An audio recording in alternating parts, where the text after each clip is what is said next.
In my years in the kitchen and in business, the biggest thing that I can always try to talk to people about is, is the culture that you create. Yes. What kind of culture do we create with our personalities, when we hire people, with our food, with our beverage service?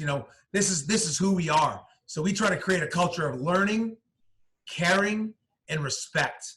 Yeah. And like just a really simple hit of creating a culture of learning, caring, and respect that can apply to so many different things. And I really find that makes us unstoppable. Yes, man. I like what you did there at the unstoppable too. So learning, culture, respect. Why those three? There's so many things we can create culture around. Yeah. Why did you choose those three?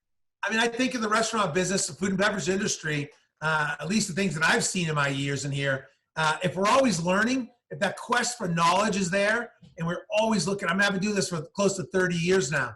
And if I'm constantly still trying to learn more, everybody around is also learning more, and we're sharing ideas with each other, and we're trying to push ourselves and get better. We don't get complacent.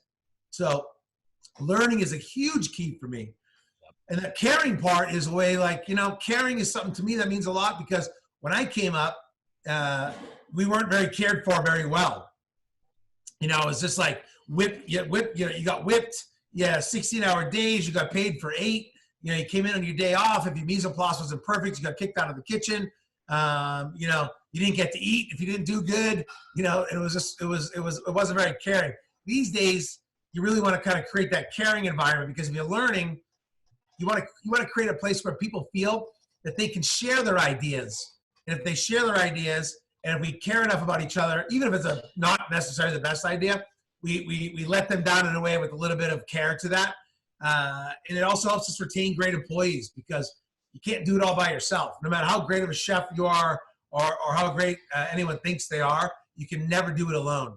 Yeah. So if you're always teaching people, and you're always learning and willing to learn, and you show care to your people from a standpoint of their work ethic and their home life, and help them have some balance, you come to the next part, which is the respect. And the respect goes both ways, right? Everyone wants to be respected, and everyone complains about not being respected. And I get no respect, and Rodney Dangerfield, right? No respect at all. The idea really is that if you give respect, you get respect, and I'm talking about respect of people. I'm talking about respect of products, especially. I'm talking about respect of, boundaries these days. The last few years, we've seen a lot come up with that. You just have to have that mindset of, you can't be that one, you can't have these blinders on and be that chef or that restaurant owner who just cares about, making French fries. You have to understand the learning part, the caring part, the respect part. And that all together creates that culture. And that's the culture that, people want to work in. And that's how you end up with 1 restaurant, 2 restaurants, 3 restaurants, 4 restaurants, 5 restaurants, and because you created that, and they can survive and they can thrive in that atmosphere. Jeff, I think it's safe to say we got that motivational, inspirational ball rolling. Great way to pop this sucker off. I love how you say you got to give respect before you get respect. And it's been my kind of understanding, my learning through all these interviews, that statement of giving before you get is kind of universal and beyond just respect. Do you want to reflect on that? Yeah. I was, thank God I was raised right. I like to say, I'm far from perfect, but my parents really raised me in a great way. I'm from Boston. I was raised outside of Boston in a little town, Billerica, Massachusetts. But it was a case where it's kind of like we just did things without respecting anything back, and then it ended up being, as I went on, that golden rule where we do things and you end up doing something and you get tenfold in return. So I kind of feel like we live by that these days, and especially these days, it allows us to give without expecting anything back.